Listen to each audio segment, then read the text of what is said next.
नमस्कार दोस्तों, मैं राज आज आपके लिए एक और मोटिवेशनल कहानी लेकर आया हूं जो आपको काफ़ी मोटिवेट करेगी। तो चलिए कहानी को शुरू करते हैं। एक बार एक गांव में संत कालिदास जी का आगमन हुआ। वो अपने प्रवचनों के माध्यम से लोगों के अंदर नई चेतना विकसित करते थे। संध्या के समय जब उनका प्रवचन खत्म होने को था, तब रामू नाम का एक किसान उनके पास पहुंचा और उनसे आग्रह करते हुए बोला, महात्मन, मैं एक गरीब मजदूर हूँ। किसी तरह खेतों में काम करके अपने परिवार का पेट भरता हूँ।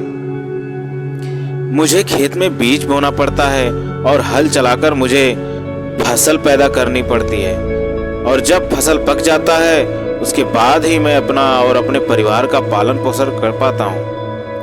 आप संत और ज्ञानी पुरुष हैं और मैं आपसे मार्गदर्शन चाहता हूँ कि आप मुझे कोई ऐसा रहस्य बताएं जिससे मैं एक बार जब खेत में काम शुरू कर दूं तो वहां से मुझे हमेशा फल प्राप्त होते रहे, जो कभी भी खत्म ना हो। रामू की बात सुनते ही संत कालिदास मुस्कुराए और बोले, रामू, तुम एक नेक इंसान हो और तुम्हें कभी ना खत्म होने वाले फल की प्राप्ति भी होगी, लेकिन इसके लिए सबसे पहले तुम्हें अपने मन मस्तिष्क में बीज बोना होगा। ये सुनते ही रामू स्तब्ध रह गया और बोला, महाराज, ये आप क्या कह रहे हैं? मैं अपने मन में किस प्रकार से बीज बो सकता हूँ और उस बीज से मुझे कैसे फल प्राप्त हो सकेंगे? कालिदास उत्तर देते हुए बोले, रामू, यह बिल्कुल ही संभव है। ये बीज कोई साधारण बीज जैसे नहीं होंगे। ये बहुत अद्भुत होंगे जो तुम्हारे जीवन में सकारात्मक बदलाव लाने में अपना योगदान देंगे।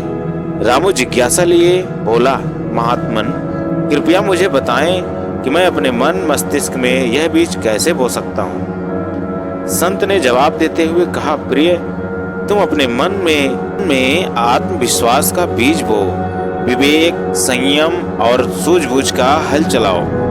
अपने विद्या या ज्ञान के पानी से उसे सींचो और अंत में उसमें शिष्टाचार और नम्रता का खाद डालो। इससे तुम्हें कभी ना खत्म होने वाले फल की प्राप्ति होगी, जो कि कभी भी खत्म नहीं होगी। संत कालिदास की बातें रामू समझ चुका था और जान चुका था कि जीवन में कभी ना खत्म होने वाले फल की प्राप्ति सिर्फ और सिर्फ सद्विचारों के द्वारा ही संभव है। इससे आपको क्या सीख मिली, कमेंट बॉक्स में जरूर बताइएगा। बस इतना ही। तब तक के लिए अपना ख्याल रखिए। धन्यवाद। नमस्कार। जय हिंद।